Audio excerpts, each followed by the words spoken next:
The NFL thought it had Shadur Sanders figured out before he even stepped onto a professional field.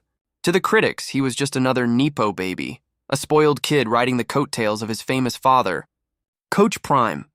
The story seemed easy to tell, entitled, "Privileged and Destined to Flame Out the Moment Reality Hit." But what's happening inside Cleveland tells a very different story. Instead of arrogance and entitlement, there's patience, preparation, and a long game that could change everything. In September 2024, Cleveland radio host Tony Rizzo lit the fuse that nearly destroyed Sanders' reputation before his rookie season had even begun. He claimed, based on sources inside the Browns organization, that Sanders wasn't even running scout team. According to Rizzo, Shedeur was standing around in practice, refusing to participate, while Bailey Zappe took the reps. Within hours, the story became national news.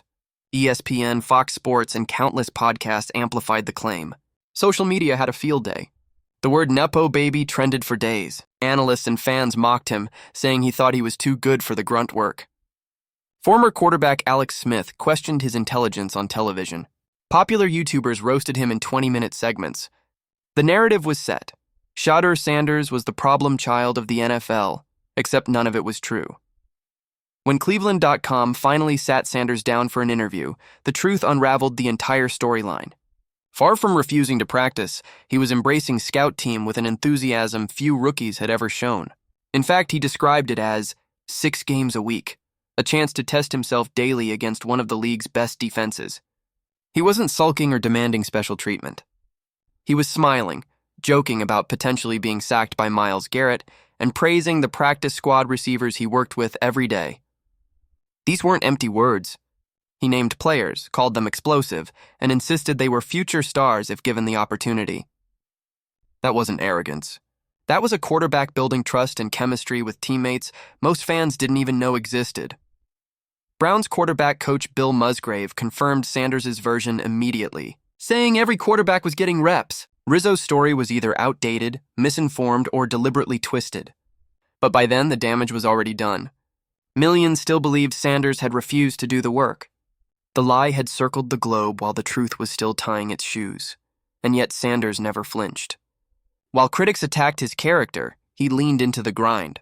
While media voices mocked him, he built a brand that turned their criticism into fuel. The same week, analysts were calling him a bust. His endorsement portfolio was already dwarfing what most backups would ever see. Nike, KFC, and other brands lined up to sign him. His social media content pulled tens of thousands of engagements, numbers even some starting quarterbacks couldn't match. He wasn't just surviving the storm. He was thriving in it. The decision to join the Browns baffled almost everyone. Shedeur wasn't drafted until the 5th round, and several quarterback-needy franchises reached out, offering clearer paths to playing time. But he chose Cleveland, a team that already had Deshaun Watson locked into a $230 million fully guaranteed contract with a backup plan already in place. By all accounts, the Browns didn't draft Sanders with development in mind. Insiders admitted the organization only took him as a potential trade chip, assuming another team would eventually offer a late-round pick for him. So why did he sign there? To outsiders, it looked like career suicide. To Sanders, it was a calculated move. By choosing the team that didn't need him, he removed the crushing weight of immediate expectations. He walked into a situation where no fan base was demanding he become the savior. No coach was throwing him into the fire before he was ready.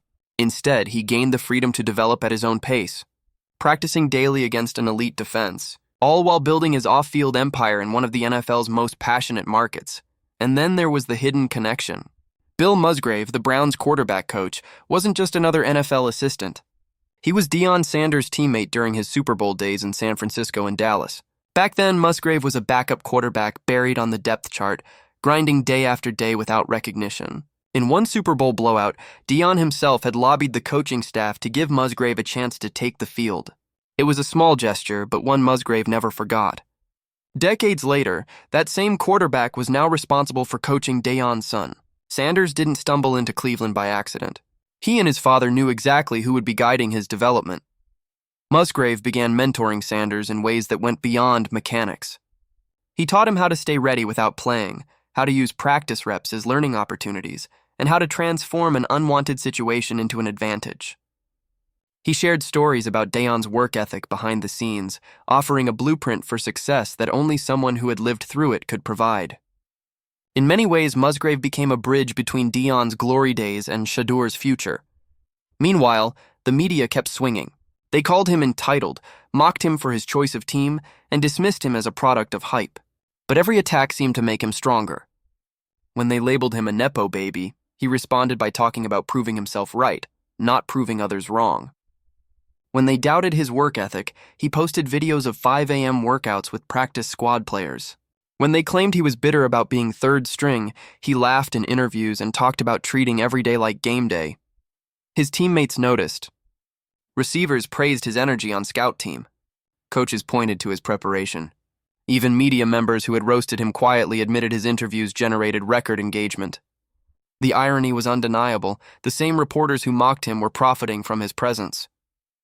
Some even coined the term the Shadur stimulus package. Anytime his name was mentioned, viewership and clicks skyrocketed. The Browns thought they had drafted a disposable asset. What they got instead was a marketing phenomenon. His jersey sales spiked immediately. His social media engagement outpaced veterans. His interviews brought in more traffic than most starters. Without ever starting a game, Sanders became one of the most valuable players on the roster. Not for what he did on Sundays, but for the spotlight he brought every other day of the week. And yet, Sanders managed to avoid the pitfalls of fame. He wasn't chasing controversy or drama. He wasn't lashing out at critics or demanding playing time. He was building steadily, methodically, quietly. While other rookie quarterbacks were being thrown into the fire and developing bad habits behind weak offensive lines, Sanders was absorbing NFL knowledge from the sidelines. By the time he gets his chance, whether in Cleveland or somewhere else, he will have years of mental reps without the physical scars that ruin so many careers. What's more, he's keeping receipts. Every insult, every criticism, every false story is being cataloged, not with bitterness, but with the calm assurance of someone who knows how this story ends. When his moment comes, when he steps onto the field and delivers, the narrative will flip overnight. From entitled bust to patient genius, the turnaround will be as dramatic as the fall was fast. And all along, Sanders will have the proof, the interviews, the workouts, the clips, the smiles, that he never was the player they said he was. The long game is clear. Shadur Sanders didn't choose Cleveland in spite of the obstacles. He chose it because of them. No pressure, no savior complex.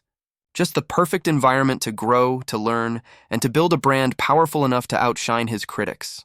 He's proving that sometimes the best way to win is not to chase the spotlight, but to let it come to you when you're ready, and when that day arrives, the same voices who doubted him will scramble to rewrite history, pretending they saw it coming all along.